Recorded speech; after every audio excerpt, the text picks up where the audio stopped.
এটা আমাদের কাবা শরীফ, যেটা বায়তুল্লাহ শরীফ, সেটাও কিন্তু একটা স্ট্যাচু। আমরা সেখানে শ্রদ্ধা নিবেদন করি। তারপরে শয়তানকে যে আমরা পাথর নিক্ষেপ করি, সেখানে কিন্তু শয়তান থাকে না, আমরা সেখানে আমরা ঘৃণা প্রদর্শন করি। তো আসলে বিষয় কিন্তু এখানে ধর্মটা বিষয় না, ধর্মকে হাতিয়ার হিসেবে রাজনৈতিক স্বার্থে ব্যবহার করে ৭১-এ তারা গণহত্যা করেছে, অগ্নিসংযোগ করেছে, লুণ্ঠন করেছে, ধর্ষণ করেছে। আপনি বলছেন যে এই সকল বিষয় থেকে আমাদের মুক্তি পেতে হলে মাওলানা জিয়াউল হাসান, আপনি বলছেন যে বায়তুল্লাহ শরীফ, যে কাবা শরীফকে আপনি ভাস্কর্য বলছেন, আপনি বলছেন এর আগে আপনার আমাদের বিমানবন্দরের সামনে। প্রিয় দর্শক, আমরা জানি যে স্ট্যাচু বলতে মূর্তিকে বোঝানো হয়। কাবা শরীফকে স্ট্যাচু বলার অর্থ হলো কাবা শরীফকে মূর্তি বলা। আর কাবা শরীফকে স্ট্যাচু বা মূর্তি বলে মন্তব্য করা, এটা পরিষ্কারভাবে ইসলামকে অবমাননা করা, ধর্ম অবমাননা করা। সেটা তিনি জেনে বুঝে করেছেন অথবা না জেনে না বুঝেই করেছেন। স্ট্যাচু বলতে যদি তিনি ভাস্কর্য বুঝিয়ে থাকেন, তারপরেও তার এই কথা গ্রহণযোগ্য নয় এবং এর মাধ্যমে তিনি ইসলামকে অবমাননা করেছেন বলে বিবেচিত হবেন। প্রিয় দর্শক, কাবা শরীফকে স্ট্যাচু বলে মন্তব্য করার মাধ্যমে তিনি তার মূর্খতা এবং অজ্ঞানতার পরিচয় দিয়েছেন। ইসলামের একজন সাধারণ এবং প্রাথমিক পর্যায়ের পাঠকও জানেন যে ইসলামের সবচেয়ে বড় অপরাধ হলো আল্লাহর সঙ্গে শিরক করা। আর আল্লাহর জমিনে কোনো প্রতিমা, কোনো স্ট্যাচু, কোনো মূর্তি, কোনো ভাস্কর্য এর সামনে মাথা নত করা, এটাকে পুজো করা, এটা শিরকের সবচেয়ে বড় উদাহরণ এবং দৃষ্টান্ত। যে ইসলাম পৃথিবীতে এসেছে প্রতিমা পূজা, স্ট্যাচুর পূজা বন্ধ করতে, প্রতিমা পূজার ধারণাকে বিলুপ্ত করতে যে ইসলামের আগমন, যে কোরআনের পরতে পরতে পাতায় পাতায় শিরকের বিরুদ্ধে, প্রতিমার বিরুদ্ধে আল্লাহ রাব্বুল আলামিন যুক্তি তুলে ধরেছেন, রাসূল করিম সাল্লাল্লাহু আলাইহি ওয়াসাল্লাম যুক্তি তুলে ধরেছেন, সেই ইসলামের কেন্দ্রবিন্দু কাবা শরীফকে স্ট্যাচু বলে মন্তব্য করা, এটা জঘন্য একটি মন্তব্য। এর মাধ্যমে তিনি ইসলাম এবং মুসলমান উভয়কে অপমান করেছেন, অসম্মান করেছেন। এই উক্তির মাধ্যমে প্রতিমা পূজার সাথে কেমন যেন মুসলমানদের ইবাদতকে একটি সাদৃশ্য দেখানোর অপচেষ্টা হয়েছে। অথচ আমরা জানি প্রত্যেক মুসলিম শুধুমাত্র আল্লাহ রাব্বুল আলামিনের উদ্দেশ্যে সিজদা নিবেদন করেন, সালাত নিবেদন করেন, সমস্ত ইবাদত বন্দেগী নিবেদন করে থাকেন এবং ইসলাম আমাদেরকে সেই শিক্ষাই দিয়েছে।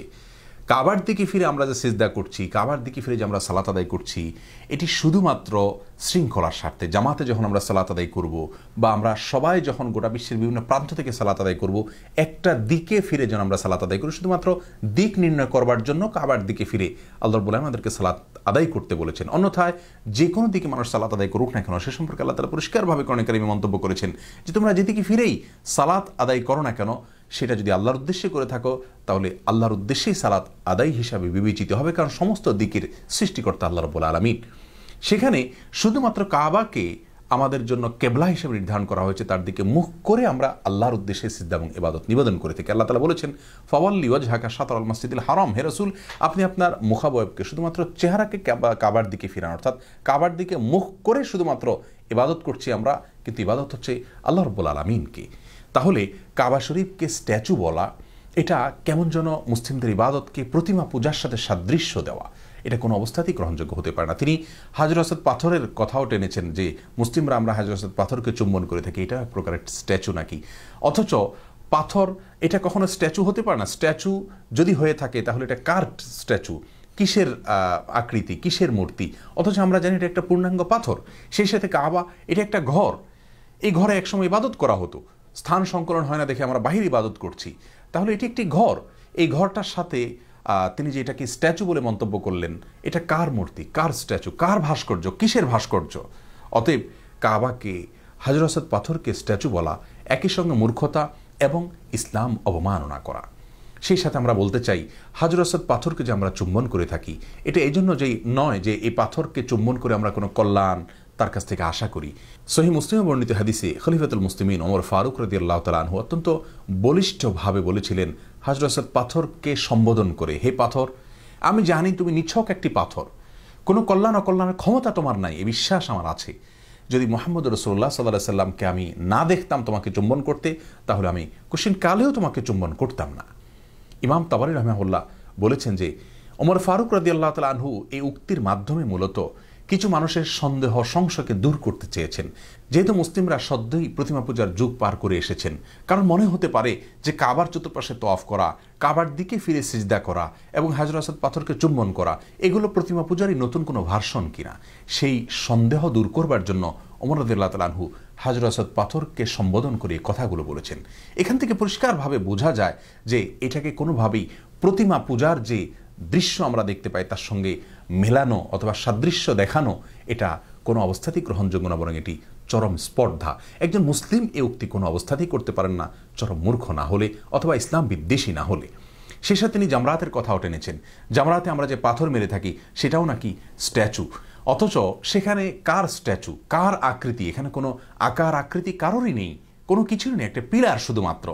স্ট্যাচু যদি আমরা বলি তাহলে স্ট্যাচুর যে সংজ্ঞা সেটা এখানে কিভাবে খেটে থাকে। স্ট্যাচু বা ভাস্কর্য যদি আমরা বলি, ভাস্কর্য হতে খোদাই করে কোনো একটা আকৃতি তৈরি করা, তো এখানে তো কোনো আকৃতি তৈরি করা হয়নি বা খোদাইও করা হয়নি, তাহলে এটাকে কিভাবে তিনি ভাস্কর্য বলছেন? তিনি ভাস্কর্য বলেনও বা স্ট্যাচু বলেনও জামরাতকে, তো জামরাতের উদ্দেশ্যে তো মানুষ তো পাথর নিক্ষেপ করছে, অথচ তিনি তো স্ট্যাচু বা ভাস্কর্যকে সম্মান করতে চাচ্ছেন, এটাকে সম্মান প্রদর্শন করতে চাচ্ছেন।